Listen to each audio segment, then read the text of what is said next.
আল্লাহ পাঠায় দিলেন, দৌড়াইয়া যাও, আমার পয়গম্বর ইউনুসকে তোমার ঘরের মধ্যে রাখবা, পেটে রাখবা। খবরদার খবরদার, ইউনুস নবীর একটা পশমও যেন, চামড়াও যেন, হাড়ও যেন ক্ষতি না হয়ে যায়। ফালতাকামাহুল হুত ওয়া হুয়া মুলিম। ইউনুস নবীকে মাছ গিলে ফেললো। সামান্য ছোট্ট একটা জায়গা, ইউনুস নবী ছোট্ট জায়গার মধ্যে চলে গেলেন। কেমন ভয়ঙ্কর হালাত!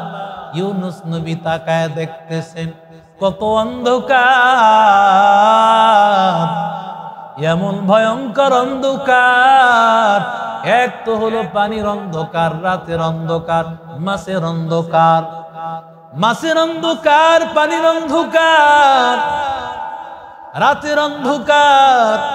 তিন অন্ধকারের মধ্যে ইউনুস নবী আল্লাহকে ডেকে বলেন, ফানাদা ফিজ যুলুমাতি আল্লা ইলাহা ইল্লা আনতা সুবহানাকা ইন্নী কুনতু মিনাল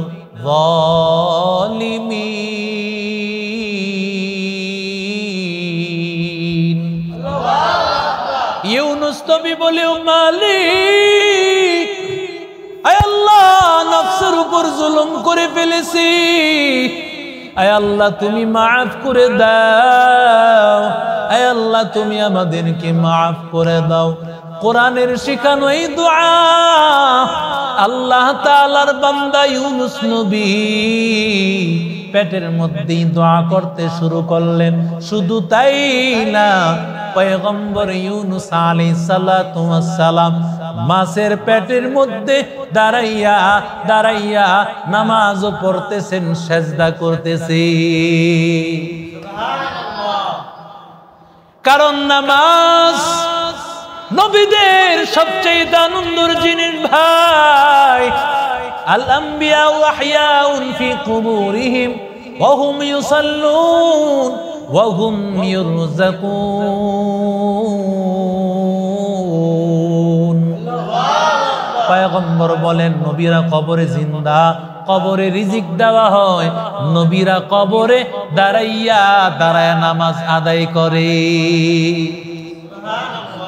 কবরে সব আসেনি নামাজ পড়লে? নাই মিয়া, চোখ বুঝলে কোনো সব আছে? কিন্তু নবীরা নামাজ পড়েন, সব যদিও নাই। কারণ নবীরা নামাজ আদায় করার মধ্যে আনন্দ পায়। কুররাতু আইনিন লি, আল্লাহর নবী বলেন, সালাতকে আমার জন্য চোখের শীতলতা বানায় দেওয়া হয়েছে। নামাজ পড়লে মনে শান্তি হয়। পয়গম্বররা এই জন্য কবরে দাঁড়ায় দাঁড়ায় নামাজ পড়তে চান, কারণ পয়গম্বররা দেখেছেন নামাজের মধ্যে আল্লাহর সাথে যত মুলাকাত হয়, যত মুহাব্বত হয়, অন্য কোন আমলের দ্বারা সেই মুহাব্বত হয় না। ঠিক না বে ঠিক? মকুন সুস্তি নামাজে পঞ্জগানা ফাওয়াইলুল লিল মুসাল্লিন আল্লাযীনা মুমিনারা ইনামাজ ইমদাদ দা ইস্তাঈনু আয়াতে কুরআবহা আয়াতে কদ আফলাহা রায়াদকুন গাউর কুন্দার মানি আজদিন সাদিকুন। নামাজ আদায় করতেছেন আমার মালিক, আল্লাহর কাছে একদিন না, 2 দিন না, 40 দিন পর্যন্ত পয়গম্বর ইউনুস আলাইহিস সালাম আল্লাহকে ডাকতেছেন, নামাজ পড়তেছেন। 1,25,000 বার পয়গম্বর ইউনুস আলাইহিস সালাম এই দোয়া ইউনুস তিনি পড়েছে। তিরমিজি শরীফের মধ্যে আসছে, লা ইলাহা ইল্লা আনতা সুবহানাকা ইন্নী কুনতু মিনাজ জালিমিন। এটা এমন একটা দোয়া, যে দোয়ার বদৌলতে আল্লাহ ইউনুস নবীকে আল্লাহ বিপদ থেকে উদ্ধার করেছেন। সুতরাং দুনিয়ার মানুষের দল তোমরাও যদি এই আমল করতে পারো আল্লাহ তোমাদেরকে উদ্ধার করবে। সে আল্লাহ এখনো আছে না নাই? দুর্বল হয়ে গেছে, বয়স বেশি হয়ে গেছে, ওই আল্লাহ এখনো আছে রে ভাই। আল্লাহ তাআলা জিবরাইল আমিনকে পাঠাইয়া দেন। জিবরাইল আমিন ওই মাছের পেটের মধ্যে হাজির, ডাক দিয়া বলে, ও জিবরিল আমিন ভাই, মাছের পেটের মধ্যে তুমি কেন? মাছের পেট তো ভালো জায়গা না।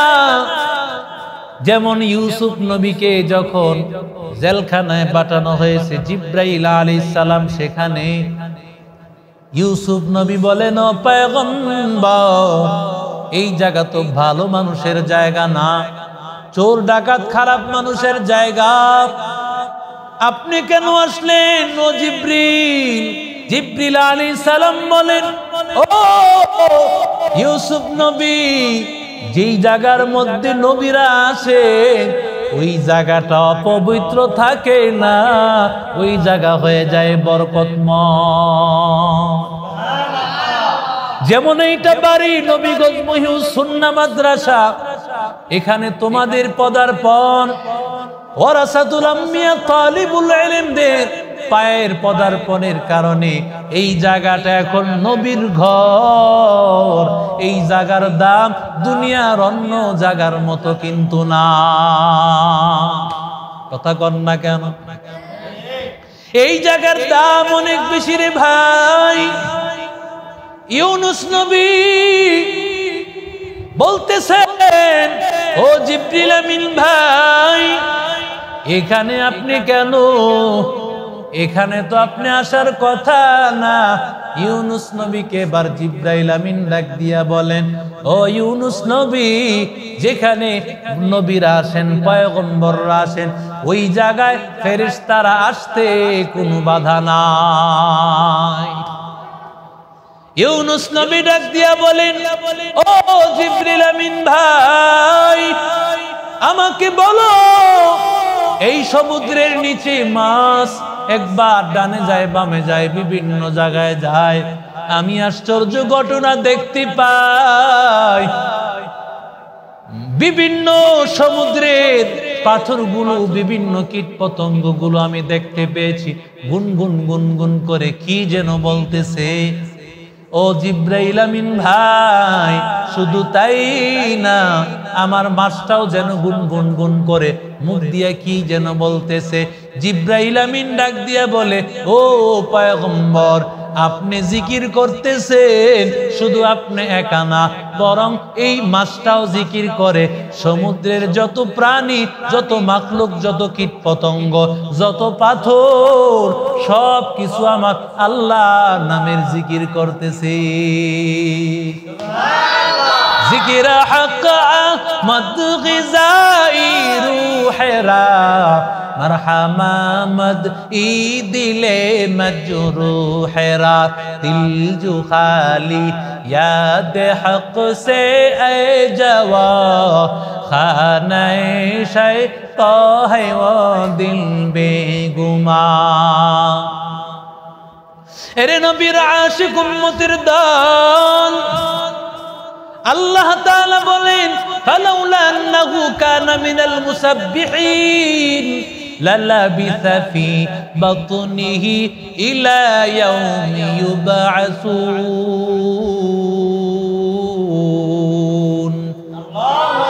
আল্লাহ বলেন, ইউনুস নবী যদি মাছের পেটের মধ্যে জিকির না করত, আল্লাহর তাসবিহ না পড়তো, আমি আল্লাহ ইউনুস নবীকে বছরের পর বছর কাটায় দিতাম। কয়দিন পরে আমি আল্লাহ কিয়ামত পর্যন্ত কাটায় দিতাম। আমি আল্লাহকে ডাকার কারণে আমি ইউনুস নবীকে মাছের পেট থেকে আমি উদ্ধার করার ব্যবস্থা করলাম। আমি আল্লাহ ডাক দিয়া বললাম, ওরে মাছ, তোমার পেটের মধ্যে আমার ইউনুস নবী মেহমানকে তিনি হেফাজত করতে গিয়া মাছ অত বড় পেরেশান। আজকে 40 দিন মাছেরও তো কোনো খাবার নাই, কারণ যারে নিচে এত আর খাবার না, ঠিক না বেটি? এত বড় বিপদে, এত বড় মাছের পেটের মধ্যেই খাবার, কিছুই খাইতারা নেই। এটারে খাইতারলে তো পেটটা ভরতো, কিন্তু হুকুম নাই। কার হুকুম নাই? আল্লাহর হুকুম নাই। আল্লাহ বলেন ফানাবাযনাহু বিল আরাই ওয়া হুয়া সাকিম।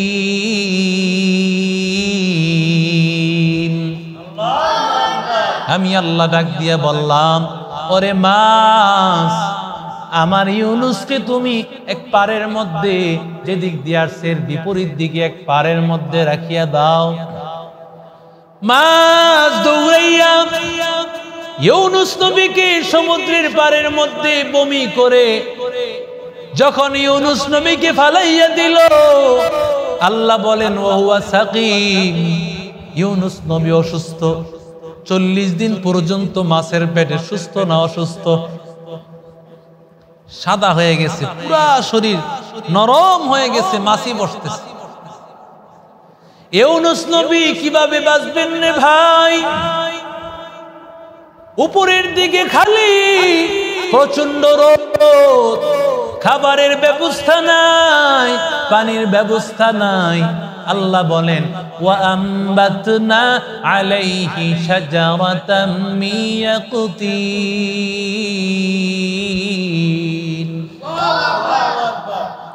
আমি আল্লাহ তাআলা মুহূর্তের মধ্যে একটা লতা পাতা গাছ, লাউ গাছ বা কুমড়া গাছ বা শশা গাছ,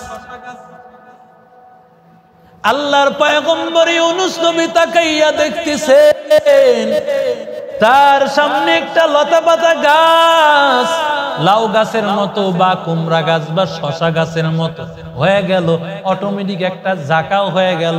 সুবহানাল্লাহ। ঝাঁকার মতো ফেরেশতারা একটা ঝাঁকার মতো দিয়া দিল। ঝাঁকা হয়ে যাওয়ার কারণে ছায়ার ব্যবস্থা হয়ে গেছে।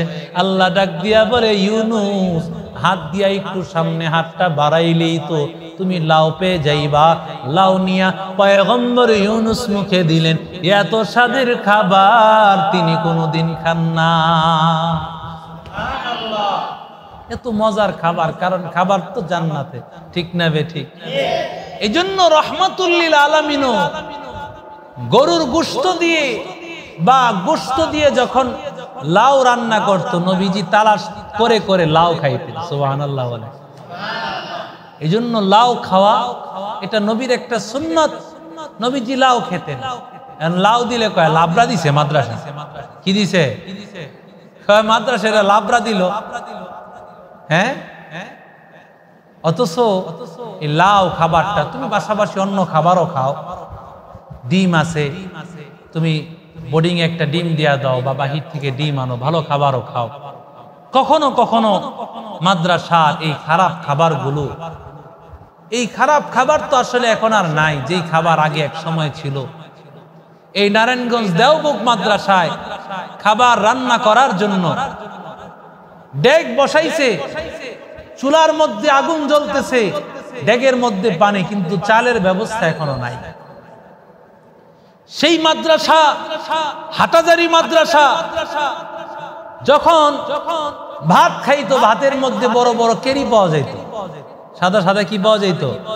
কেরি পাওয়া যেত। আমাদের উস্তাদরা পড়ছেন, তারা নিজেরা বলতেছে, ডাল আছে না, ডাল, ডালের মধ্যে মাঝে মাঝে কেরি পাওয়া যেত। এমন অবস্থা ছিল। এই অবস্থা কি এখন আছে? বরং এখন দুপুরে মাছ, নালে গোশত, নালে ডিম, ভাজি থাকে, ডাল থাকে, দুই একটা পদ খাবার থাকে। অথচ ওই সময়কার মানুষের হালত ছিল খুব নাজুক হালত। মানুষ হয়তো শুধু ডাল দিয়ে খেত, এরপরে একটা সময় ভাজি আসছে, এখন তো 2-3 পদ খাবার দিয়ে এরপরে উন্নত খাবারের ব্যবস্থা করা হয়। ইউনুস আলাইহিস সালাতু ওয়াস সালাম তিনি মুহূর্তের মধ্যে তাকায় দেখলেন এই লতা পাতা গাছ হয়ে গেল। তিনি লতা পাতা গাছ খাইলেন, এই লাউ খাইলেন, লাউ খাইলেন, ক্ষুধাও নিবারণ হয়ে গেল। কিন্তু এখন তো তৃষ্ণার ব্যবস্থা, তৃষ্ণা লাগছে, প্রচন্ড তৃষ্ণা। আল্লাহ তাআলা ওই ময়দানের মধ্যে সেখানে কিছু ছাগল চলাচল করত। আল্লাহ তাআলা ছাগল রে কইছে তুমি আমার নবী ইউনুসকে গিয়া তোমার দুধ পান করায়। ইউনুস নবী দুধ পান করলেন, তৃষ্ণা নিবারণ হয়ে গেল, খাদ্যের কাজ হয়ে গেল, ছায়ার ব্যবস্থা হয়ে গেল। 40 দিন আরো তিনি এখানে কাটাইলেন। 2 চিল্লা হয়ে গেল।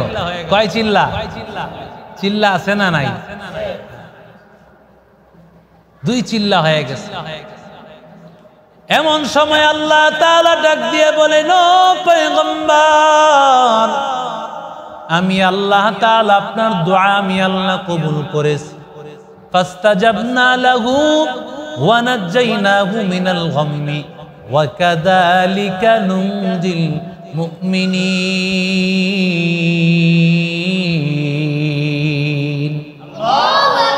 আল্লাহ আমি তার ডাকে সাড়া দিয়েছি ভাই, বিপদ থেকে উদ্ধার করেছেন, মাছের পেটের বিপদ, কিন্তু আরো বিপদ তার আসেনি নাই? জোরে কোন? কারণ স্ত্রীকে নিয়ে গেছে জালেম বাদশা, সন্তান একটাকে বাগে নিয়ে গেছে, আরেকটা সন্তান হয়তো মাছে না হয় সমুদ্রের কোনো প্রাণী নিয়ে গেছে। আল্লাহর বান্দা নদী পার হইয়া যাইতেছেন, এমন সময় এক আল্লাহর বান্দা আসিয়া বলেন, ও ইউনুস নবী, আপনি আমারে তাড়াতাড়ি কালেমা পড়াইয়া দেন। কয় কিভাবে তুমি বুঝলা আমি ইউনুস নবী? তুমি আমারে কিভাবে চিনলা? বলে, ও আল্লাহর বান্দা, এই যে কোলের মধ্যে আমার এই সন্তান তুমি কোথায় পাইলা? কয়, ও আল্লাহর নবী, আমি মাছ ধরি ও পয়গম্বর, মাছ ধরা আমার নেশা। আমি যখন জাল ফালাইছি হঠাৎ করে বড় একটা মাছের মতো আটকাইছি। ওই মাছ তার মুখ থেকে একটা ছোট্ট বাচ্চা তার মুখ থেকে ফালায়া দিল। মাছ মানুষের মতো কথা বলতেছে। ও আল্লাহর বান্দা, জানো নি এই বাচ্চাটা কার? এই বাচ্চাটা শোনো, এই বাচ্চাটা হলো ইউনুস নবীর, ইউনুস নবীর বাচ্চা। এই বাচ্চাটাকে হেফাজত করিও, বাচ্চাটার যেন কোনো ক্ষতি না হয়, বাচ্চাটার যেন কোনো ক্ষতি না হয়, ভালো করে খেয়াল রাখি। ওগো ইউনুস নবী, আমি চিন্তা করলাম যার সন্তানটাকে আল্লাহ মাছের দ্বারা হেফাজত করেন, যারে মাছও চিনে, আমি কেন ওই নবীরে মানব না? ওই নবীর আল্লাহকে কেন মানব না? ওই নবীর আদর্শ কেন মানব না? ওই আদর্শ মানার মধ্যে একমাত্র শান্তি আর জান্নাত। কালেমা পড়ে মুসলমান হয়ে গেল। ইউনুস নবী তার কাদের মধ্যে বাচ্চাটা উঠায়া